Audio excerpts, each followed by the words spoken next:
We're resuming. This is part 2 of step B. So this is Lab 1 B part 2.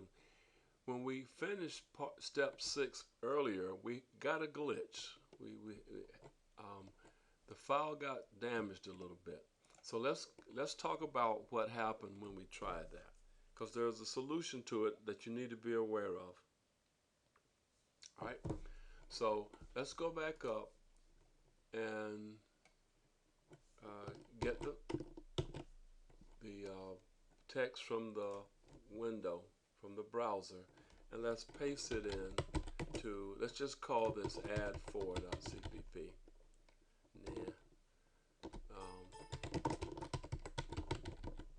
Let's paste it into add4. And we're going to paste it. And when we did that, notice that lines got all broken up. These lines were broken. And they just don't look right. So the problem is that the window is not large as it needs to be. Down here you will see that this window is 76 characters wide. We need to make the window wider. Make it wider. Okay. I'm going to go up to 83. And we're going to repeat the process and see what happens this time. I'm going to paste it in this time, and it comes in clean. So if your text is scrambled or the lines get broken in two, the problem is often that your window is not wide enough. So be careful about that. So it's easily fixed if you know that's what you have to do. All right. So now let's go back to what we were accomplishing. We want to save the file and exit Pico, Control X, add 4. And now we want to compile it and execute it. Two kinds of compiles. We can say compile add4.cpp.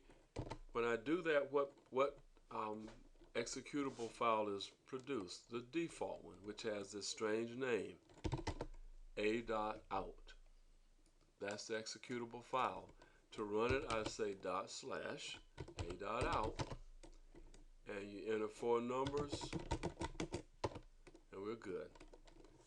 Another way to compile is what? I can say compile, but I want to name my output, my executable file, add4. Be real careful. Do not say add4.cpp, or it will do what? It'll wipe out your CPP file. I can run add4.run. How? What's the command? // add4.run. Alright? Now notice that this version is not personalized because we lost that in translation earlier. Alright, what else do we have to do? Submit the add4 source file and the add4 run executable. And how do we do that? This is just a refresher, isn't it? We do that simply by the submit. Now what is the assignment? It's Lab 1. Notice the assignment is normally uppercase, Lab 1. And what files go with this? Well, there's 2 files, add4.cpp and add4.run. It is possible to submit multiple files at one time. Alright. Again, I'm submitting a binary file. If you try to do it the second time, you must remove the earlier one. Do I want to check the source file? And we want to say no. And let's see what's in here. Let's say cs status add4 dot. Let's see what we have. We have the CPP file. We have the run file. There's another way that you can check what's in the repository. We can look at what's in the file. What's the command for that? What if we say chelp? What does it say? There's a command that says mview, where you can view the contents of a file. There's one for the public repository. There's one for the submission repository. Since your file is in the submission repository, what's the command? cs mview. Which one can we look at? We have add4.run and add4.cpp. Which one is viewable to humans? Not the .run, because we tried to do that earlier and it was garbage. So it must be add4.cpp. And when you do that, you will see, you can double check, yeah, this is what I thought it was, this is what I thought it was. So you should never be in doubt as to whether you submitted something, because there's a way for you to verify that. Okay? And I think with that we are done with part B. Okay, so what have we learned? We've learned that when we copy text from the browser into a Pico file, you have to be careful about the size, the width of the window that you're using. If it's too short, the lines can get broken in two. When the lines get broken in two, your program will not compile. And I really need to demonstrate that in parting so that we're really clear with what happens. So let's try it again. We're going to say pico test.cpp.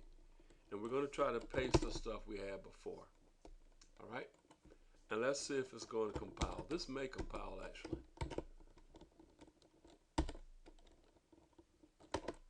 And we're going to say compile it, test.cpp. Does it work? No. Something got damaged somewhere around line 64. Let's go in and look at line 64. All right, line 64 and line 67.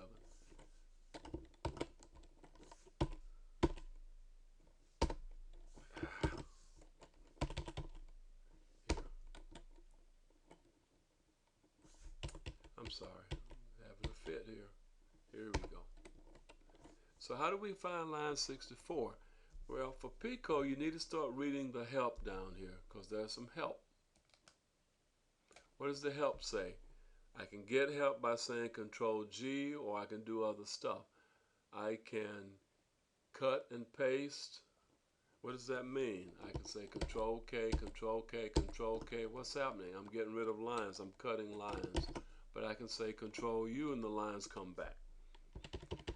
I can say Control U, and what I copied is duplicated some other place. Okay? So, an example.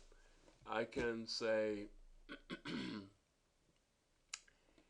where is something?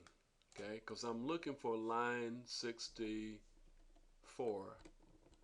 Oh, shucks. I think. So let's look for line 64. The command is Control W.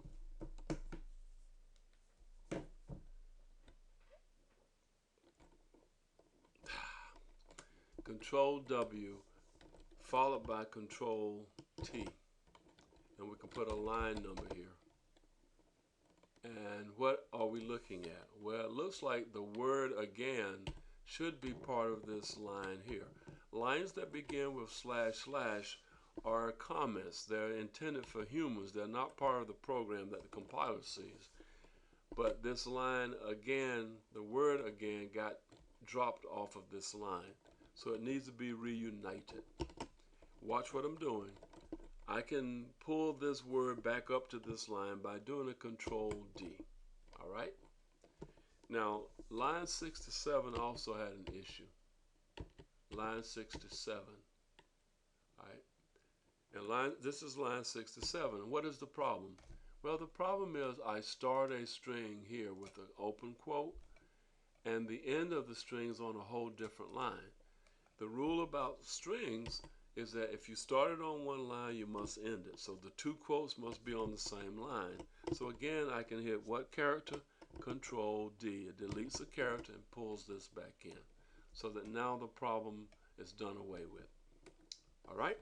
So with that, we can exit. I'm going to compile again, and you should see that the compile problem should be done, okay, because of that. All right. Now, the purpose of this assignment is not to get you embroiled in all the mistakes you can make. You have plenty of time for that. But it is clear that things don't always work, and we need to be able to find things within our file. For that, you must know how to use Pico properly, or you must know how to use your compiler on the web. With that, we're going to end step B.